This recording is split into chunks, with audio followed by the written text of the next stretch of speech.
AI can generate it using human content to make it really personalized to that person. So speaking about mental health more broadly, if you're using that type of system, it can be really challenging. You really have to get that right from an ethical perspective. Ryan Beal, welcome to the podcast. Hi, Christy. Thanks for having me. My first question is, how did you get into artificial intelligence? How did it become a intrinsic drive for you? So I did computer science in my undergraduates when I first went to uni, and it sort of covered all basics of programming and data science, cybersecurity, all of these type of things. But could straight away see with the data science modules that was the thing that really interested me, and could already see the links between my passion of computer science and my passion for programming, and then also my passion for sports as well. So one of the professors I worked with at the time, Gopal Ramchan, him and a student called Tim Matthews have written a paper around fantasy football out of the University of Southampton, and it just fascinated me. They'd built an algorithm that could get in the top 1% of all FPL players back in 2012, and that really, inspired me to go on the journey that I have done since. So why is artificial intelligence relevant? How has it become a thing that will be so significant within obviously the sporting industry, but also as well everyday life? How has it become apparent? How has it become a tool that we can potentially use? Yeah, so it's been around for a while. I guess there's been from sort of Alan Turing's research all those years ago, but it's in the last 6 months really there's been as much progress as there has been in the last 6 years. It's been crazy with things like ChatGPT and generative AI. I think that's the next frontier of changing the landscape of AI. It's gone from analytics and training models and neural networks all the way through to now a tool that is really going to influence everybody, like a Facebook or a Twitter. I think we're really at the precipice now of something that's going to go massive in the next few years. It's mind-blowing what they've been able to do there at OpenAI, and what you've seen in the technology media recently, it's really set up to go massive. Is it something that we should be fearful of, or is it something that we should maybe embrace? Because there's a lot of fear of using artificial intelligence. A lot of people mention jobs could be potentially lost. Personally, from my perspective, I think it's something that could actually help us be more productive and live greater lives. What's your opinion on that? And is there any thoughts on that balance between the both? Yeah, I completely agree. I think jobs will change. I think it will become around how humans can make the best use of the tools that they're given. I think AI is just another tool. It's just another. It's like Microsoft Office was back in the 90s on Windows 95. It's just a tool to work. And AI and ChatGPT and generative AI is that next.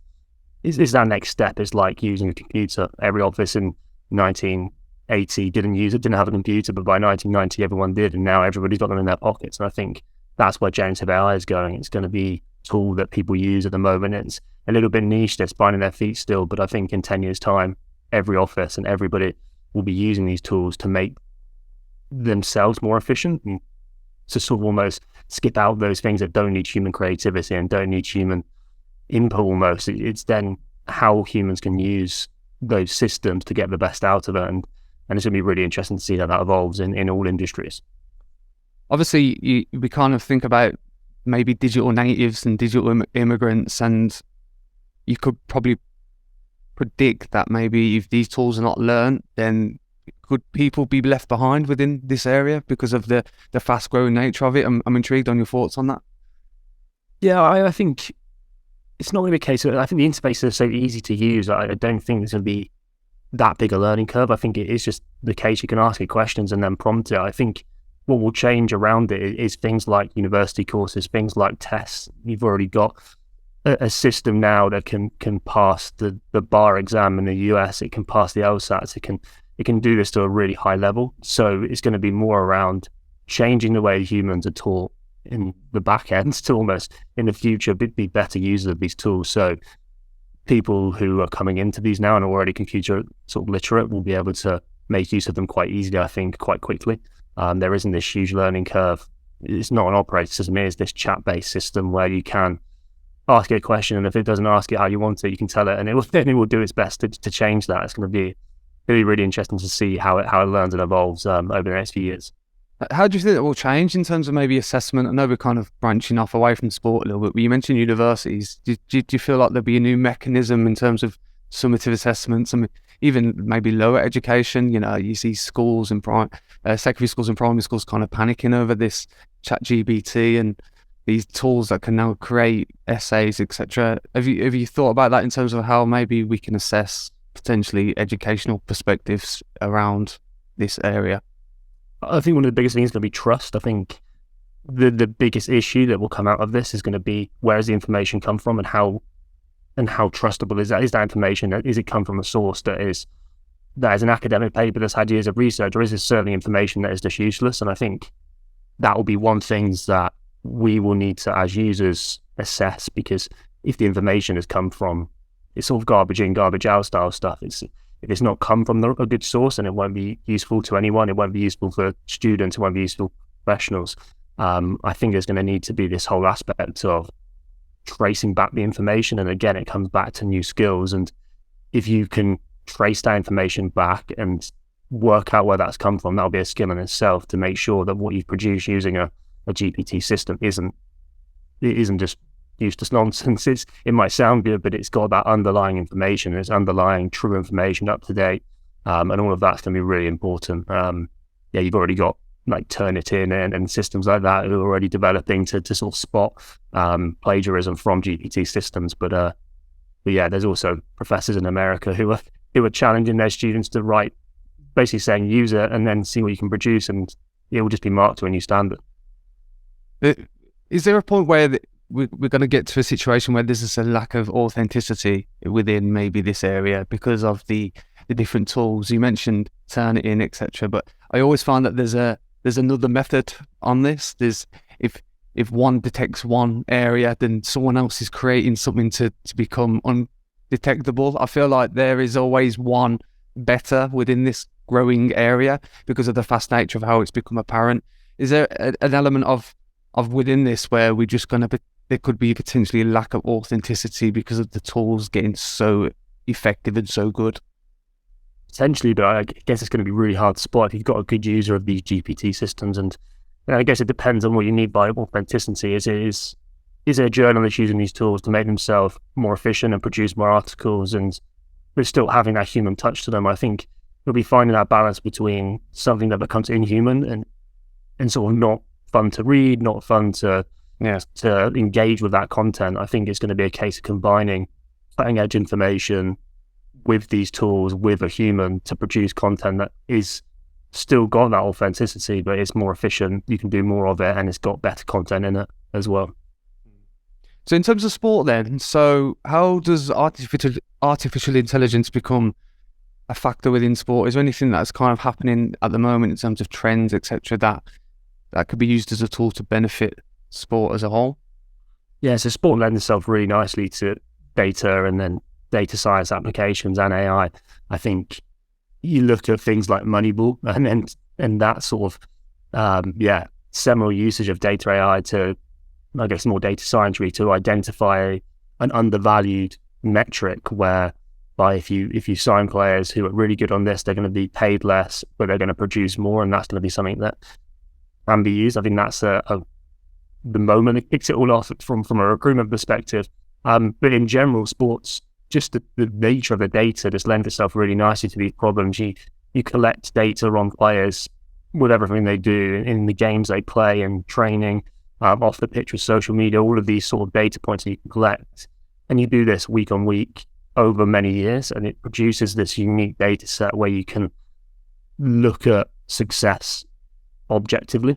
And there's not many other industries that can say that. So you can start to train models that can say, look all of these features and look at success defined by goals or defined by certain metrics, and then be able to use that to learn what can make a good player, what makes a good signing, what makes a good tactic or a good manager. And all of these things are just fascinating from an AI perspective. So could you give us maybe an example of a KPI that could be used within that method to kind of impact, for example, recruitment? Yeah, so recruitment's probably the area that we focus on most. So when I did my PhD, it was focused on researching to find new ways of assessing player performance and new ways of looking at sort of in-game features. And then one of the sort of key focus for me was around teamwork and looking at how players work together in a team unit in a football team and seeing if there's key pairs that you can extract from that.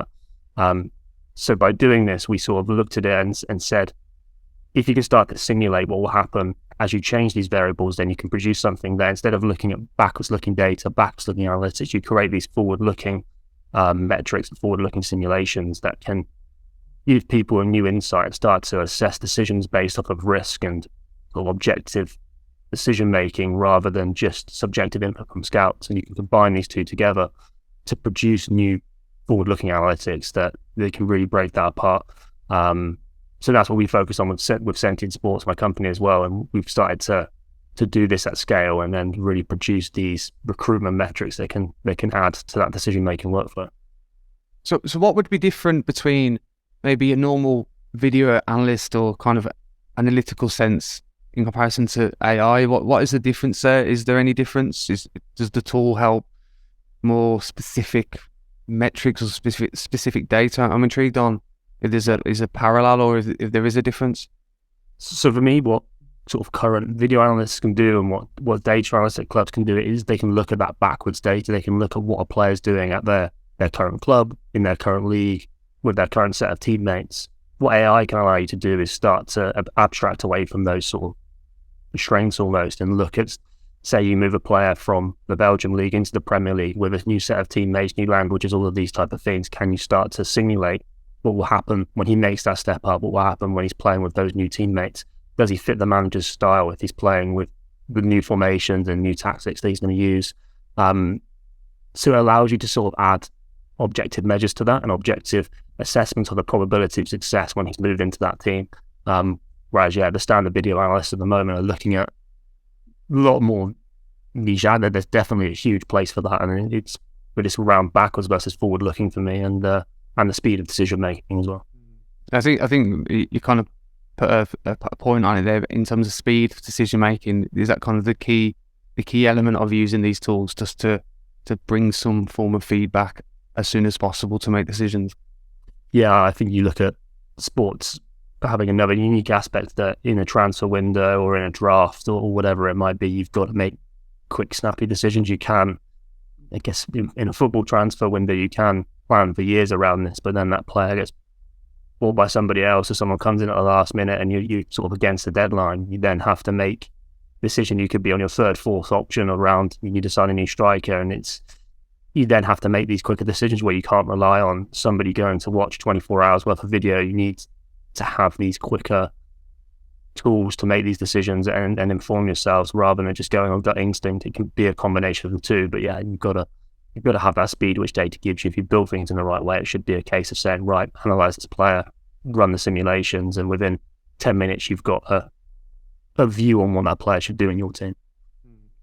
There might be people that are watching or listening to this where they might think, well, actually, human behaviour is a key factor within the process of developing people or recruiting players, or even maybe not even a sporting sense. It could be other avenues such as business where the psychological factors have to be maybe taken into consideration to improve longevity and improve performance. How does AI adopt to that, and can it? I'm intrigued on how that would work in terms of maybe mindset and performance in terms of using these tools.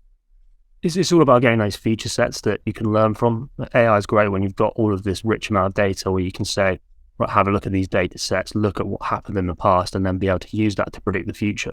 So if you've got metrics around certain players that have linked well together in the past, and this is the type of thing we've tried to do and tried with the teamwork metric that we've come up with, is be able to say, right, these two players have done well in their team, in their current team. They share this feature set around this player plays in this fashion, this player plays in this fashion. They speak the same language. They've played together this many times. So if you put that in one of those players into a new team, is there anyone like that player? He currently works well within the new team that he's going to do the same with. But in terms of the features, I think it's tough from a sort of psychology point of view, because in football and in sports in general, we don't do the levels of assessments around psychometrics like they do in other industries. You said about in business, sometimes you do Briggs-Myers, all of these type of assessments where you collect that data and look at someone's psychometric profile. But in sports, it's rare that would be taken into account. It does happen, but it's not like that's happening on deadline day in a medical at the moment. It's it's a really interesting area which I think will evolve a lot. But it's all around collecting the data and the feature set, and then also the ethics around it. These are also humans we're talking around. And do you want to have an AI looking into the sort of an AI psychologist doing these assessments? There's the whole ethical argument around it as well. There seems to be a fear of that, when in reality it could actually bridge the gap in terms of some of the answers we need in terms of high-end performance and elite performance. What are your thoughts on maybe the humanistic nature of AI? And I'm pretty sure the way that it's going, it will become some form of human method to kind of predict behavior or analyze behavior. I'm intrigued on your thoughts, because there is a generic fear from looking at it from the outside in, but in reality it could be very significant in many ways. Yeah, it comes back to that combination, I think, of human and AI making decisions together.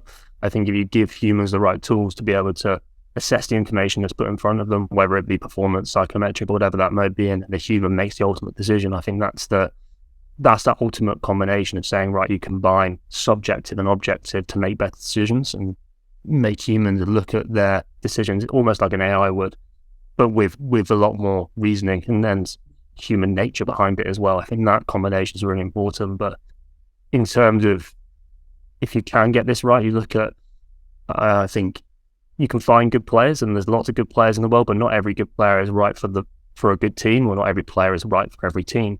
And nobody benefits from a bad transfer. The player doesn't perform well, the player's not happy, the team has wasted money, wasted wages, and then the player may then hinder their own career. So I think if you can get this right, there would be benefits for the players, for the managers, for the coaches. There's benefits all around. If more decisions are happening right, it sort of strips away some of that boardroom level decision making and says, right, well, if everyone makes the right decisions, and it comes down a bit more to on the pitch, it is quite interesting. It's almost like gamifying that whole transfer system. I'm intrigued around the accuracy of this. As it grows, are we going to become heavily influenced by it? And does it create accurate results that impact some form of decision making? I'm sure that there's a probability where there has to be some scope between it being 100% and not being that. Yeah, anytime you predict human behaviour, you can't be 100% accurate. And I think you've got to look at, and transfers being the example, is not every transfer is bought to go and score 10 goals. There's different reasoning around transfers. If you're signing a backup left back, what is the success metric we're using for that? Is it that when they're there to step up, they fill the void for 2 games, or is it a case that you're buying a player who needs to progress? There's all of these sort of objectives to every transfer that you get that isn't just want this player to come in, fit in straight away and do well. So it means that when we look back at the data and you're looking at transfers, defining success is really challenging. So you need to work with the clubs and look through what they're looking to achieve from each transfer to be able to say, well, was this transfer successful or not, looking backwards, and then showing them what we'd have said at the time around that player to then be able to build that trust. And because accuracy in certain machine learning and certain AI tasks is really easy to say. Like predicting games, for example, if you're predicting win, lose, draw, you can build nice accuracy metrics, you can build very objective views on what the outcome was and if it was correct. But in transfers, there's a whole sliding scale of success, and we can always look at it as fans and say, yeah, that player was terrible, he didn't fit, that was a bad transfer. But if he filled a void for a season and stepped up when he was needed in games, then great, and sold for the same amount they bought him for, then that might have been a success for that team. So it's really hard, I think, to paint these views. So what we do when we're working with clubs is give them a view on their last 5 years worth of decisions. Say, look, if we were to predict this at a time, this is what we'd have said about that player, and it allows them to say, right, actually they were thinking like us for these ones, they would have helped us avoid these bad decisions, but they actually got this and this wrong. And he's trying to be very transparent about that message to say, look, we're not solving transfers here. There's no money ball for football. It's more of we're giving you a tool to help make a better decision. It's intriguing because I can imagine, for example, elements of culture, language, integrating into a new football team or integrating within society, those factors, again, does AI pick that up? I'm intrigued because to some extent, whilst you're trying to provide a tool to help bring players in, there's always that doubt of that because those elements do lack measurement. Yeah, these are humans that we're talking about. Again, it is so hard to predict some of the variables that you can't collect data on. I think if you look at, maybe you could do 90% of all of the due diligence in the world, but then the player moves from Belgium over to London and their girlfriend breaks up with them, they're miserable, they've not settled in, they don't like their new flat, it's a bit cold. All of these things are so hard to predict. There are these like almost like black swan events in human nature that is just going to make them not perform. And you can't predict that. There's always going to be a nature of risk to the transfers and a nature of risk in sport that AI won't pick up on. And that's where a bit of gut instinct has to come in as well. I think, again, it's just giving all the facts to somebody who's making the decision to say, that's all the information from the data. You've got all your information from human scouts as well, all of their reports, all of their views on it. And then you, as a decision maker who's spoken to that player or interviewed them or had a conversation with his agent, got references, you need to combine all of that information to say, actually, yeah, maybe he is a little bit, whatever it might be, there might be something in his personal life. Or yeah, even can he step up and play at a new level in terms of the psychology aspects, playing in front of more fans, playing for more money, all of these type of things. So you mentioned recruitment. Where else would AI be utilised then? I'm sure match officials are using some form of AI in terms of VAR. What about selection, coaching, education? Is there anything, I mean, we've kind of touched on psychology just then, but is there any other disciplines that can utilise these tools, and would you kind of maybe elaborate on them? Yeah, I think across everything really, I think there's going to be tools that are going to be developed that can help that. So if we go from physios and injuries, there's already plenty of companies out there doing injury data, looking at players' health and statistics, how much they're playing, and then developing models that can predict the likelihood that a player's going to be injured in training or in a game. I think that will be revolutionary to physios being able to provide better care. Obviously, you can't predict every injury if a player's going to slip and snap their ACL, but you can predict things like hamstring injuries. You can predict those ones, those niggles that often come up for players when they're put under load. You've got it from the game tactic scenario. So we've looked at game theory, we've built models that are able to say, if a team is using this formation, these tactics with these players, what's the best formation and tactics you should use? Again, it's informing a coach, giving them things that have worked well in the past against a certain team and sort of using game theoretic techniques to be able to do that both pre-game and in-game, when the best time to make substitutions, using data to inform these decisions, especially in a live game. And you can look at the sort of data you could serve to a coach during a game about what's going on when you haven't got a video analyst who can give you objective data that quickly, but an AI can pull out the tracking data. It can sort of start to objectify around what's going on in the game. I think agents and on the finance side, it'll be really useful as well. I think there's the whole business side of sports that can use this data. You look at trade receivables in contracts, and contracts of players now are full of non-obvious things. It's not just we'll pay £10 million for this player. It's now we'll pay £10 million for a player across 3 years. If he scores 10 goals, we'll pay this. If he scores 5, gets 5 assists, we'll pay this.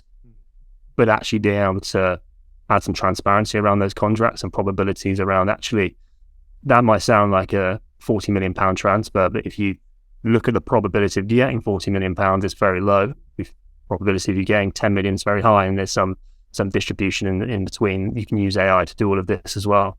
And then you've got the fan engagement side. I think the way that fans engage with content is going to change massively in the next 10 years. I think you've got a whole new demographic of fans coming through, and AI is going to help inform that. AI is going to learn the content that people want. It's going to learn how to clip up games that produces the most interesting content to these new fans. I think football's probably a little bit behind almost in how it engages with its fans, because it's the biggest sport in the world. It can almost rest on the fact that people are still watching games, people are still buying sponsorships, all of these type of things, but other sports are having to innovate a lot more in these areas. You look at Netflix documentaries now, you look at different ways that fans can interact with online content, and I think football is going to have to start doing that soon, and AI will help with all of that as well.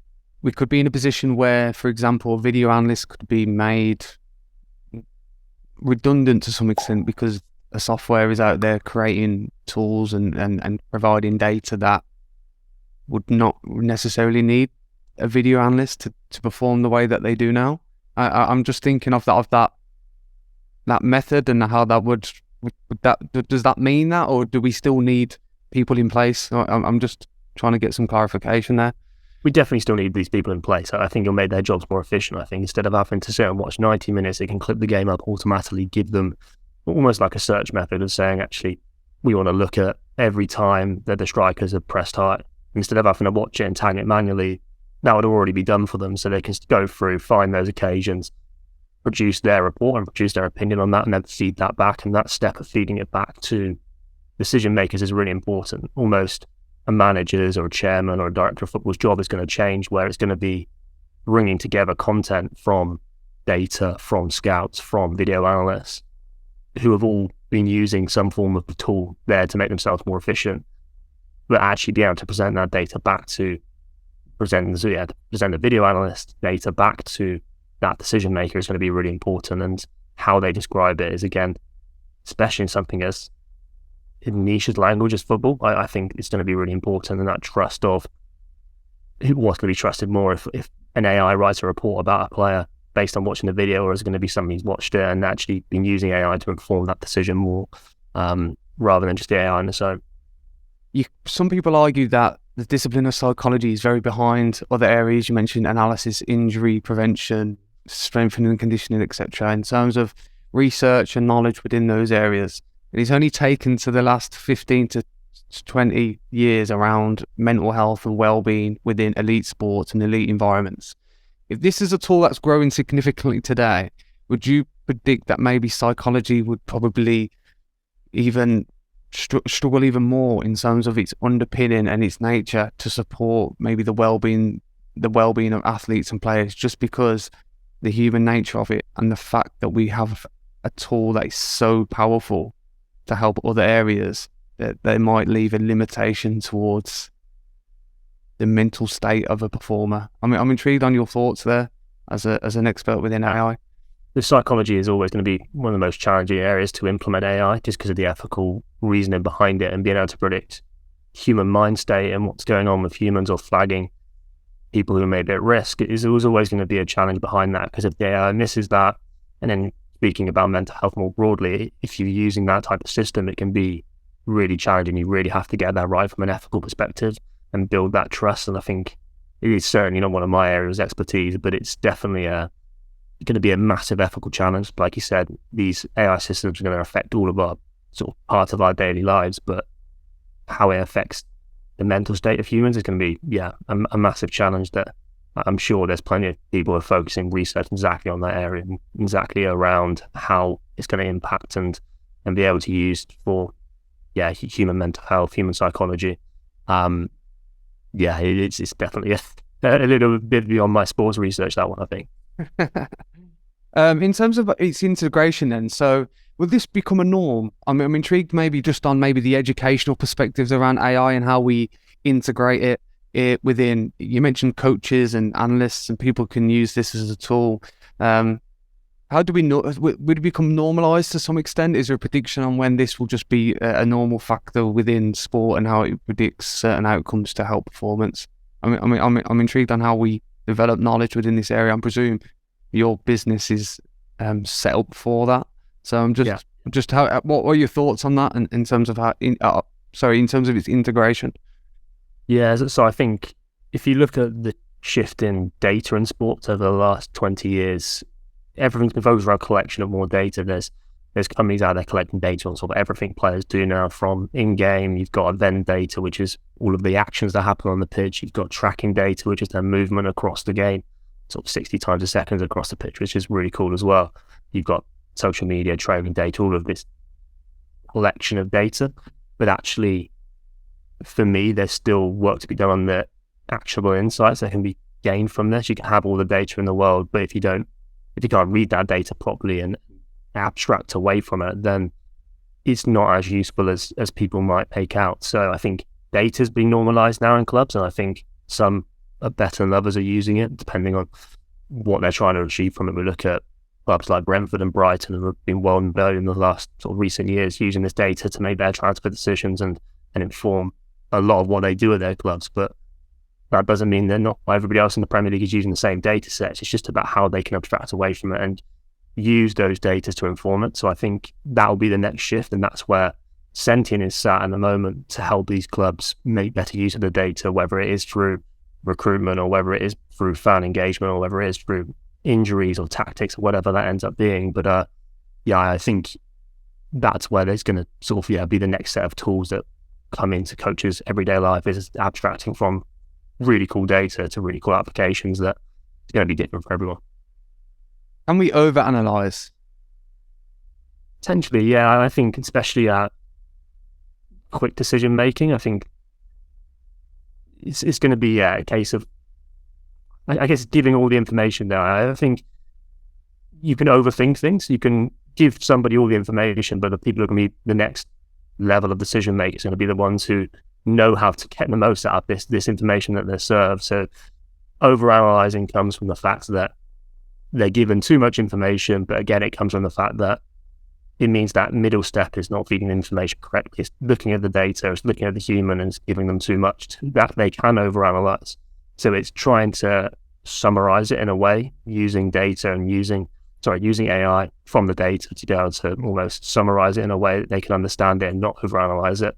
And then if they don't agree with it, be able to almost in their own head say why they don't agree with it, and be sort of headstrong enough to say, actually, no, on this occasion, I agree with the human opinion from the scout more than I do the AI, or vice versa. It's going to be picking and choosing when you trust your gut for the AI or the scouting, and looking at the success metrics around them and saying, well, actually, if my AI is right 80% of the time, but actually my scout's right 60% of the time, which one am I going to take? But again, it comes back to looking at how you define success in that metric. Yeah. Again, speaking to coaches and athletes within elite sport, a lot of them mention that sometimes it can become a little bit too overwhelming when they're overloaded with information. And I know a lot of coaches go into meetings and try and make it short and snappy and to the point, so it's just easy to absorb and then apply that within maybe a match day routine or a training session. Is there anything on that in terms of maybe tools on how to kind of dilute maybe some of the factors that you find, or to kind of simplify some of these elements to help predict or help outcomes within performance? Yeah, I think once you've got the trust, and because you can oversimplify things as well. So if you're building a metric with AI and you start putting things on 0 to 100s, and you suddenly say to a coach, well, you should, or a decision maker, you should buy this player or pick this player because their attacking rating is 70 out of 100.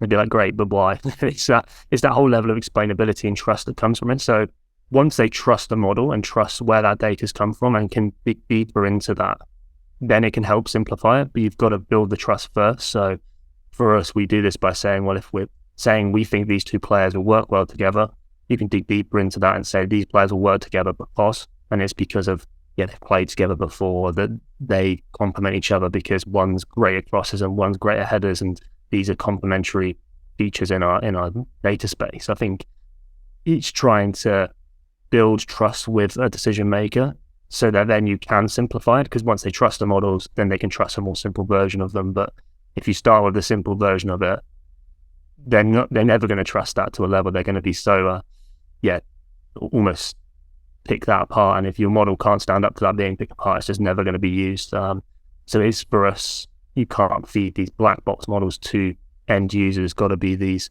white box that they can dig into, really dive into the details, dive into where that information has come from, trust a model, and then they can simplify it from there. So it's layering for us. You give them a simple layer, then you give them a deeper layer if they want to dig further. So it's almost like the user can choose how much detail they want. So if they do just want that snappy, yes, buy this player because, or yes, pick this player because, or you need to rest.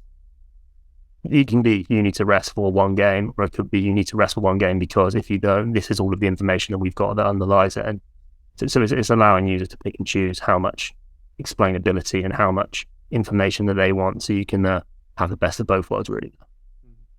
How does one educate themselves on using these tools? So people might be listening or watching this and think, okay, I want to maybe integrate this or see this as a future concept. How do we learn? How do we educate ourselves on AI? And you mentioned models and different concepts, etc. How do we learn to build certain things that could benefit maybe amateur football clubs, or maybe clubs at elite level that might not have the resources? I speak to some people in terms of video analysis, and they lack resources, especially at, elite level. And it's interesting to hear how it's modified so significantly in terms of what you've been talking about, that there might be even a bigger deficit in terms of our understanding of elite performance at the top. How do we filter that down to kind of make it a transparent perspective where people can educate and utilize? Yeah, I think it comes from the top down, really. I think data is a good example of that at the earliest stage, where to buy data to start with, it was really expensive. Only the top clubs could afford it. They were buying it or collecting their own or whatever that might be. And that's now filtered down to even clubs, in semi-professional work, collecting data and buying data. And I think AI is going to be the exact same. It's going to start at the top. There's going to be, you look at Liverpool using particle physicists to make decisions, through to Man City hiring Harvard AI professors.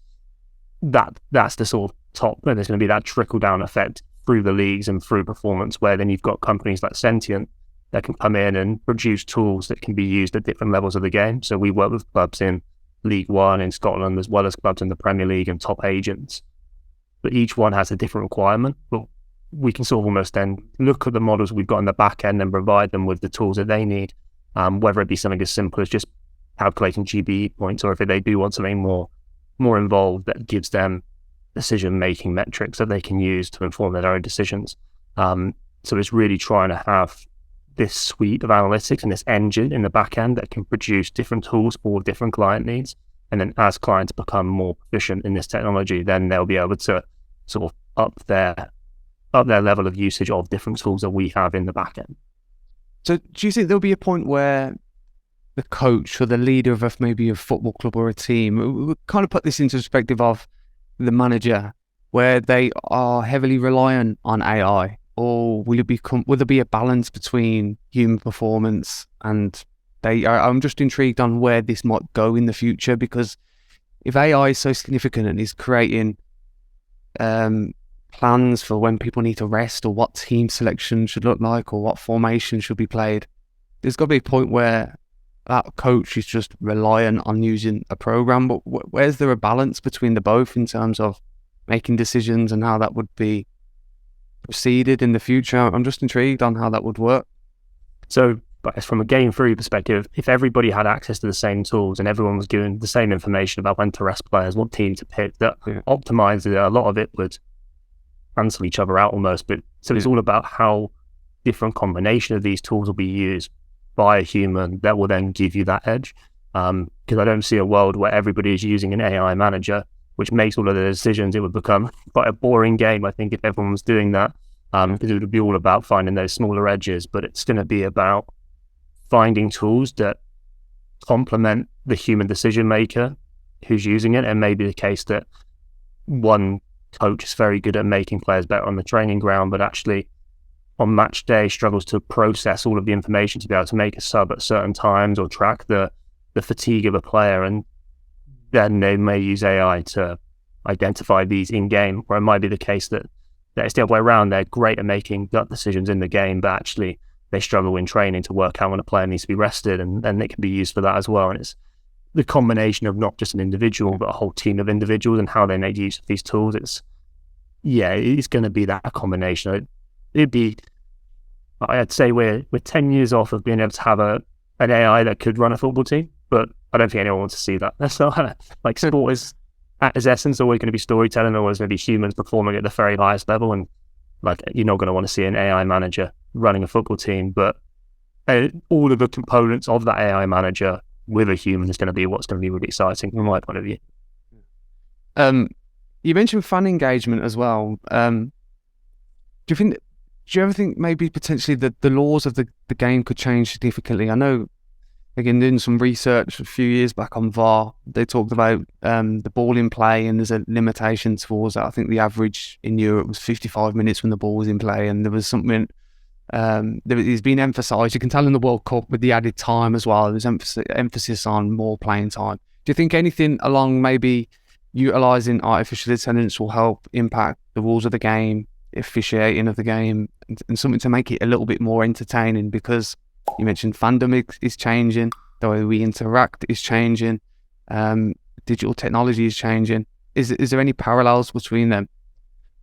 it's a tough one, isn't it? Like you look at golf at the moment with the new rule they're trying to bring in to limit the amount their professionals' ball will go to try and make it more about dual game rather than just players driving the ball further and further. But then you've got the argument that that takes the game further away from the average person on the street. And again, in football, you want to be able to go down the park and be able to put down two jumpers and play football like they do in the Premier League. The further you get away from that, the further you build this divide between the elite level and the amateur level. And I think trying to keep them as close together as possible is great, but you are also keeping the entertainment up. So in football, if you can make better decisions as a referee, where you've suddenly got all this equipment there, is that the right decision? I think it's again really challenging, but I think ultimately people do want to see better decisions being made and being made quicker. For me, there's got to be a quicker way to do these things than what VAR is currently doing. I think just the length, whether you get the decision wrong or right, it shouldn't take 4 or 5 minutes. It should be a bit more gut driven. So there's definitely broken down to the objective and subjective again for decision making. But yeah, I think offsides will be the next one to be automated. But I don't think we're far off that technology to be able to do it, and then it just needs to be validated. It'll take a few years to validate. Obviously, that's one. But other than that, it's tough to see where we're not going to come into automatic foul detection or anything like that. I think that goes one step further beyond what you can do with a camera. I think, yeah, if you can see it, great. But if it's all of this new technology to, like we said, make golf balls not go as far, or if you've got shin pads that can detect fouls, then for me, that's one step too far beyond the man on the street and people playing down the park or at your local golf course or wherever it might be. Interesting. So final question, Ryan. What I normally tend to do is I get my guests to either look back or look forward. And I think because of the nature of what we've looked at today, it's very significant to maybe look forward. So in terms of maybe developing the game 20, 30, 40 years, where do you think this will go with AI, and how do you think, we'll kind of split up into two areas. How do you think society will be, and how do you think sport will be within this area? And I mean, I'm kind of just really interested in how you think this will play out in the future and how it will impact just human beings in general. What are your predictions, and what do you think the consequences will be? Yeah, I think like we said at the start, I think this sort of explosion in generative AI over the last 6 months is going to change society, and it's going to change job roles. I think it's going to provide a new interface to content. I think it's almost like if you look at what happened with the internet when it first started, it gave people a new interface to be able to communicate differently, and gave people a new interface to be able to shop differently, interact differently, buy differently, whatever. Now I think this is the next step of that. I think generative AI is a new interface to information where instead of browsing the internet to find out whatever it might be, if it's Harry Kane's age or what happened on sort of in the local news yesterday, I think if you can just ask a question to something to provide exactly the information you want for the individual, then that's going to be game changing. I think content is going to become more personalized, more unique to individuals. Everyone, instead of we all go on BBC News or BBC Sport and see the same articles, it's going to be a case of